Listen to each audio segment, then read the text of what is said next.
But unfortunately, the boy is carrying a limited money in his pocket, and he has already used up his credit limits on the credit card, etc. etc. So before placing the order, he checks the menu card and you know checks the price of the coffee, that of the pastry, and orders two coffees and two pastries for himself and the girlfriend. He has calculated the GST also and the service charge that might be leviable. So he checks his pocket and feels he has the money enough to buy two cups of coffees and two pastries. But when the bill is presented to him, he is taken aback. The bill is more than what he had actually expected, what he had calculated in terms of the price given in the menu.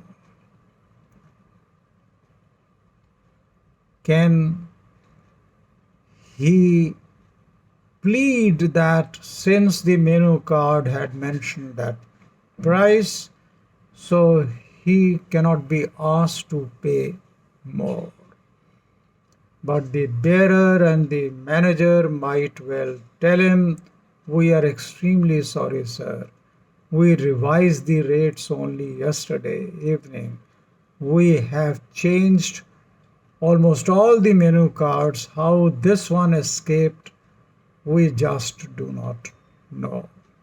So, extremely sorry, sir. The price is a revised price and you have to pay it accordingly." The manager or the bearer is right. The restaurant people have right to claim the price as applicable on that day at that point of time. The prices in the menu cards are once again invitation to offer and not an offer in itself.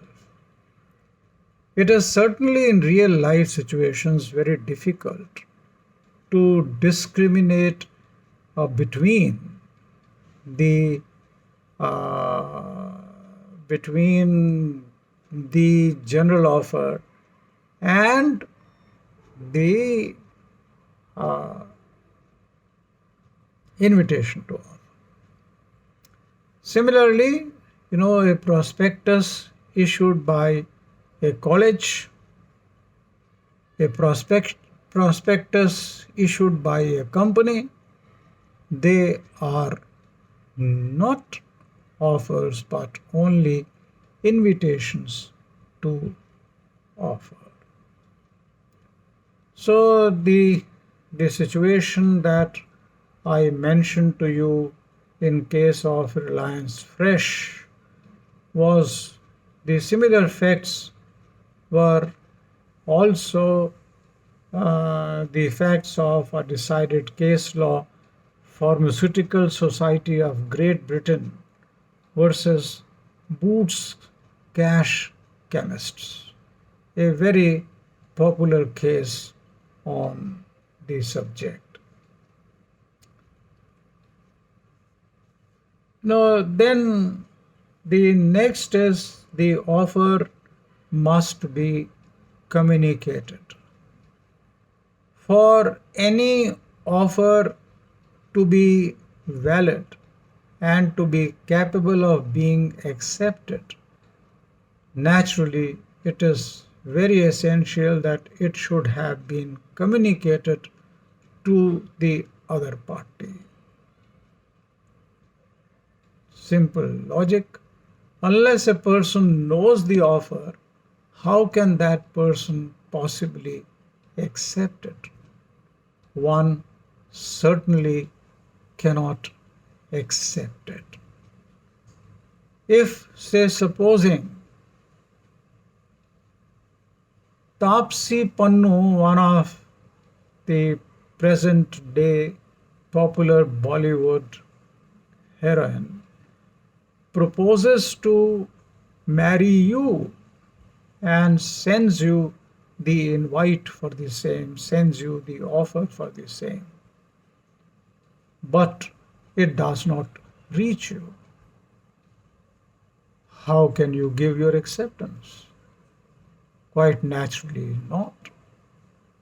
After waiting for some time for your reply, Tapsi Pannu marries another boy. Now you get to learn that, oh, she had made the offer to you first. You may only repent, but you cannot do anything. We have a decided case law, interesting case law on this communication of offer, and that is Lalman Shukla versus Gauri Dutt. In this particular case of Lalman Shukla versus Gauri Dutt, Gauri Dutt lost his nephew. He had a servant by the name Lalman Shukla. So he sent Lalman Shukla to find the lost nephew. Since Lalman Shukla did not return for quite some time, Gauri Dutt became anxious and announced a reward of 100 rupees, a pretty big amount during those days. It's an old case. To anyone who brings home the lost nephew or gives the whereabouts about the lost nephew.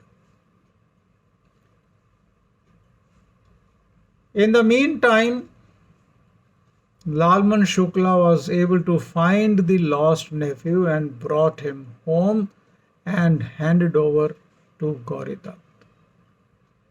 When some of Lalman Shukla's friends asked Lalman, "Hey, oh, le liye 100 rupees inam." Said, "What inam?"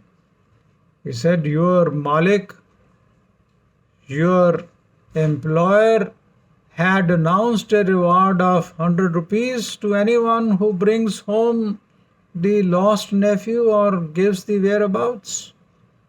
He said, "I'm sorry, I was not aware." He immediately rushed back and claimed those 100 rupees from his employer, Gauri Dutt. On refusal, he filed a suit in the court of law, but lost the case. The court held that when the nephew was lost,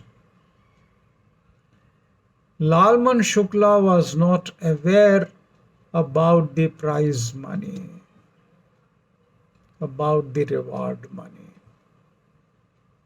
He came to learn of it after having handed over the lost nephew.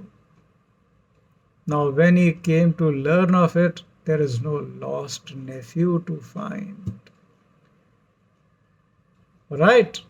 So, therefore, it is very, very essential that whether it is a specific offer or it is a general offer, it must have been duly communicated.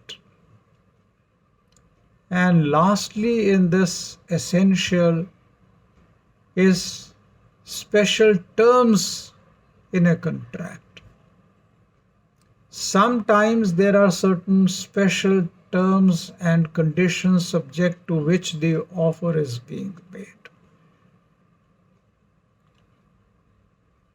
I will take up the discussion of the same in my next video.